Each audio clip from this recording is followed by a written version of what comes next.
Love musical chairs. But hey, these 4 teams are separated by just 1 game. So who do you expect to, channel your inner horseback rider, grab the reins here? Let's go. Down the stretch. It is rodeo season in Houston, so you're onto something, but I'm not going to try to jinx my squad. I'm looking at the Denver Nuggets because if you think of the 2 or those remaining, Los Angeles Lakers have the 3rd toughest remaining schedule, so it's going to be hard for them to climb. Denver Nuggets still has Nikola Jokic, knowing that they had there was a lot of conversation after their last game. I think they show up, they step up, and they build off of that bonus win they got the other day. They have a big game against Los Angeles Lakers tonight where they can clinch the tiebreaker in that head-to-head matchup. Shanae, more from you in just a minute. As for the rest of the West, the Warriors, they currently sit above the play-in line, but it is by a very thin margin. Did y'all coordinate, or is this just getting the Obama off the dome? It's just a big man thing. It's a big man thing. I wouldn't know nothing about it. Perk, who stands up to you? Who stands out from this group to you? Hey, look, I know during the production call I said the Warriors, the Timberwolves, but damn it, I'm looking at this and I done switched up. I'm looking at the Los Angeles Clippers right now, especially the show that Kawhi Leonard put on last night. When you think about what they're doing, Norman Powell should have been an all-star. James Harden looking like that system again. Zubac, a top 10 big in the league, led by Tyronn Lue. This team right now had Phoenix early in the season, but they fell off like no limit. I got the Clippers as my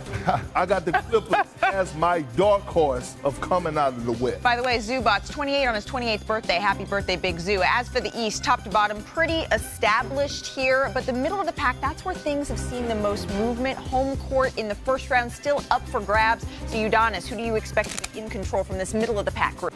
I'm going with them Detroit Dogs. Detroit basketball. You know I like dogs. You know I like toughness. These guys right here are led by a superstar in the making, Cade Cunningham. They have veteran leadership in the locker room with Tobias Harris. They have Malik Beasley, who broke the single-season three-point record for the Pistons this year. A lot of people don't know that. And they have an ultimate chip on their shoulder, and they don't know what they don't know. They don't know that they're not supposed to be there right now. Perk clearly agrees with you because it looks like y'all are about to start a Congo line. Perk was great sitting here minds think alike. Great minds think alike. But since October of 2023, the Boston Celtics, they have been the title favorites according to ESPN Bet. That run, it came to an end today. The Thunder, they are now the favorites, but I trust the eye test a little bit more than the odds. The Celtics, they won last night. The Thunder, they were off. So this change, it wasn't really an abrupt reaction. It's something that's slowly been building all season long. Perk, do you think that the Thunder have surpassed the Celtics here? Absolutely not. Absolutely not. And look, if they was to match up in the finals, I think that series would go 7 games. I really do. I really do. I think SGA is just that damn special.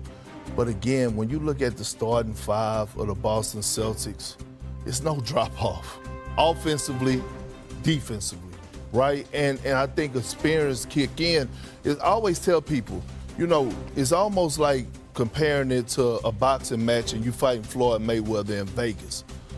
When you go into the NBA Finals, your first time in the NBA Finals, you could be overwhelmed by all the attention, the excitement, the focus being on you, and then all of a sudden you forget that you have to actually play basketball.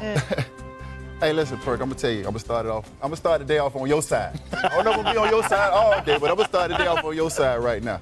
I mean, at the end of the day, it's a show me league. This is a show me league. What have you shown me? Yes, OKC has shown us that they can win in the regular season, but can you win in the finals when the lights are the brightest? We've seen Jason Tatum do that. We've seen Jaylen Brown do that. We know the Boston Celtics step up in the biggest moments. So I'm sticking with Boston. Hey. Don't get used to it, but I'm sticking with Boston. Hey, elbows up, Perk. We're trying to fight. No, I thought you were going to do the whole boxing analogy when talking about the Thunder to talk about how they have the best defense in the NBA. And Floyd Mayweather is known for making you swing and tire out. He's a defensive guy. Come on, man. How do I know more boxing than you? Look, honestly, I think this is what they're trying to do. It's good that they're favorites because that shows that they're winning.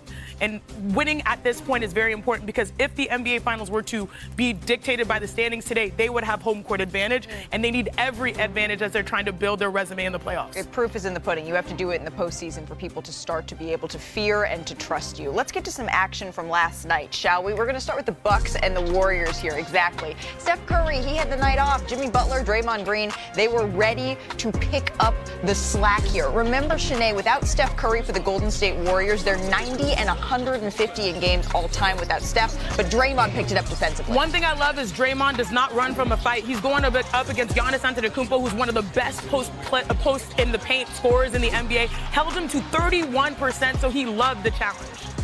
Draymond was all over Giannis, picked him up 94. The only thing that Draymond may be better at than defense is talking. He wanted to talk about it after the game.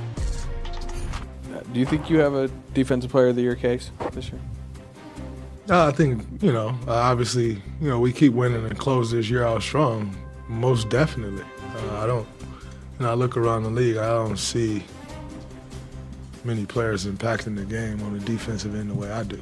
I don't see many players completely throwing off an entire team's offense the way I do. So 1,000%, especially with Wemby going down. Seemed like he had it won, and now it's right there. So 1,000,000% I have a case, and I'll continue to build that case for these next 13 games. Well, he does need to play in 11 of those next 13 games to qualify. The Warriors' defense, though, it's been incredible since the debut of Jimmy Butler and Draymond Green has really been an anchor for that. Golden State, the second best defense in the NBA during that stretch, and Dre has held opponents to 42% shooting on their shots, 7th best in the league. That's according to Second Spectrum. It's been 8 years since Draymond was named Defensive Player of the Year. UD, do you think that he is the DPOY this year? He's definitely in the conversation. Okay. And I like it because he's old, like me. It's been 8 years since Draymond has had the Defensive Player of the Year. At 35 years old, it's remarkable that we even having this conversation. So shout out to Draymond. But there's very few guys in the league that can really guard 1 through 5 and be effective. And he's one of those guys that can guard 1 through 5.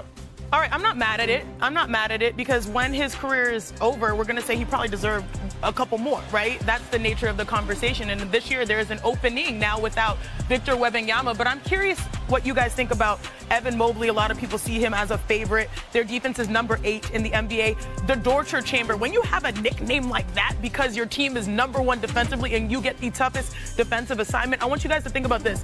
I believe the Oklahoma City Thunder have the fewest opponents scoring 30 points.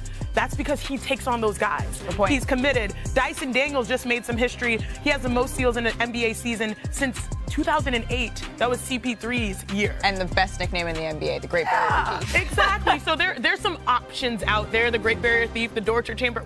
I'm surprised Draymond doesn't have one. Well, look, I'm not mad at it. It's definitely a conversation when it comes down to Draymond. Here's what pisses me off. Oh. Hey. Okay. Oh, straight there. But this It's early. It's true. why is it leaning towards, when it comes down to the Defensive Player of the Year, why does it lean towards the big wings or big men? Like, the Oklahoma City Thunder has the best defensive team in the NBA, right? They have the MVP in SGA.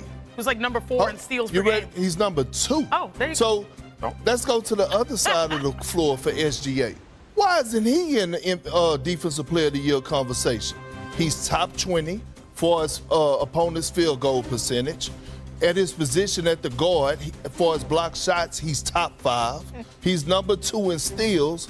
Their team leads every category defensively. They're number 1.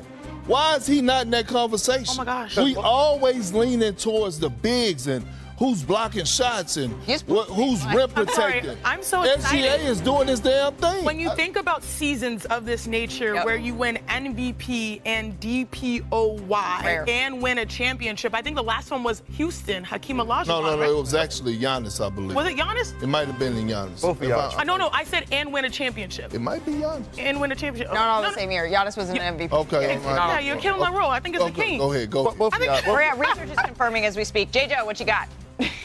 He's working on it. Yeah, continue. I'm pretty sure, but you're right, because we always talk about how he leads the NBA in scoring, Shai Gilgeous-Alexander, that he has been consistent with the most 40-point games, all those types of things, but we don't really talk about the impact he had defensively as much, maybe because he's playing alongside and defending alongside Lou Dort.